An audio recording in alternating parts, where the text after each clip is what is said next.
Hello everyone, आज हम directorate of education G N city of Delhi की वर्कशीट करेंगे। आइए इस वर्कशीट को स्टार्ट करते हैं। वर्कशीट नंबर 95 है आप लोगों की 22 फरवरी की वर्कशीट, साइंस की, क्लास 9th की, ग्रेविटेशन से रिलेटेड है। हम लोगों ने जान लिया ये साइंस की वर्कशीट है बच्चों। सबसे पहले मैं आपसे कहना चाहूंगा चैनल को लाइक, सब्सक्राइब एंड शेयर जरूर करें, क्योंकि आप जितना इस चैनल को लाइक करेंगे, सब्सक्राइब करेंगे, शेयर करेंगे, उतना हमको और नई नई अच्छी अच्छी वीडियोस, कई सारे कॉम्पिटिशन्स करने के लिए हमें थोड़ा सा सपोर्ट मिलेगा। आप लोग इसको जरूर करें। आइए अब हम क्वेश्चन करते हैं। मास ऑफ एन ऑब्जेक्ट, जो मास है किसी एक ऑब्जेक्ट का, ये उसके इनर्शिया का मेजर होता है। Greater the mass of an object, जितना ज्यादा मास होता है उतना ही उसका इनर्शिया होता है। The mass of the object, जो मास होता है एक ऑब्जेक्ट का, ये मैटर की अमाउंट होती है उसके अंदर। Where is the weight of an object, जो वेट होता है किसी ऑब्जेक्ट का, ये वो होता है, ये फोर्स होती है एक सेलेस्टियल बॉडी अर्थ जो कि अट्रैक्ट करती है। मास ऑफ एन ऑब्जेक्ट, जो मास है एक ऑब्जेक्ट का, ये किसी भी चीज पर निर्भर नहीं करता। वही weight acceleration due to gravity पर निर्भर करता है। आइए weight of an object on moon कैसे पता चलता है ये जानते हैं। Let mass of an object be M, कोई भी एक ऑब्जेक्ट लेते हैं उसका मास एम ले लेते हैं, एंड एक और ऑब्जेक्ट लेते हैं मून, जिसका मास डब्ल्यू एम ले लेते हैं। अब मून का जो रेडियस है ये एम एम है, एंड इसका मास एम एम है। तो ये सब चीजें आपको निकाल लिया आपने। अब यूनिवर्सल लॉ ऑफ ग्रेविटेशन से ये फॉर्मूला बना मून के लिए, अब यही आप अर्थ के लिए बना लेंगे। बन गया।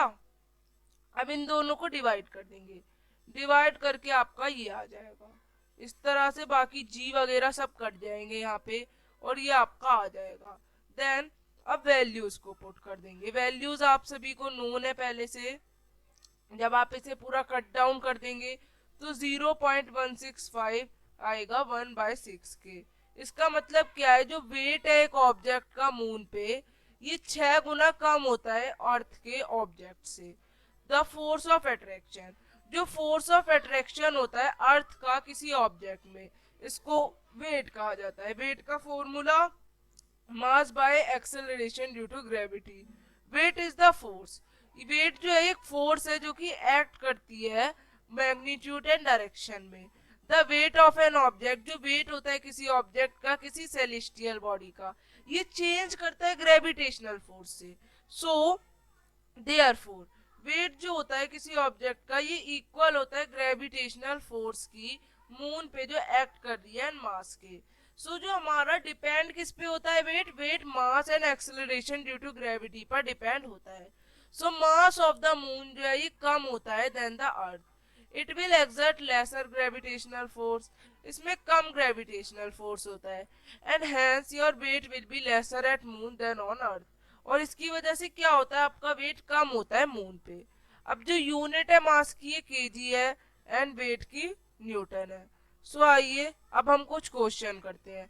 Where will the mass of an object be lesser, कहाँ पे किसी ऑब्जेक्ट का मास जो है ये कम होगा।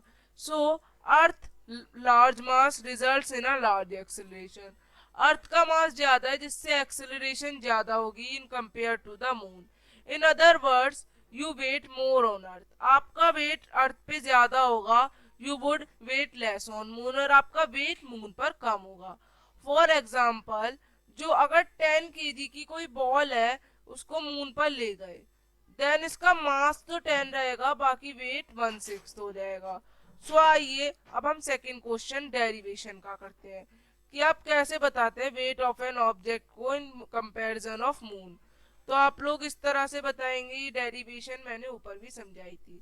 थर्ड, किन फैक्टर पे जो वेट है डिपेंड करता है, मास एंड ग्रेविटेशनल कांस्टेंट। अब जो वेट है एक पर्सन का 20 न्यूटन है, एंड वेट इसका क्या होगा किस पे, अर्थ पे। तो अर्थ पे 6 गुना होता है, तो 6 इंटू 120 न्यूटन आ जाएगा। यहाँ पे वर्कशीट आप लोगों की कंप्लीट होती है। अब हम मिलेंगे आगे की वर्कशीट्स के संग बच्चों, तब तक के लिए बाय एवरीवन। चैनल को लाइक, सब्सक्राइब एंड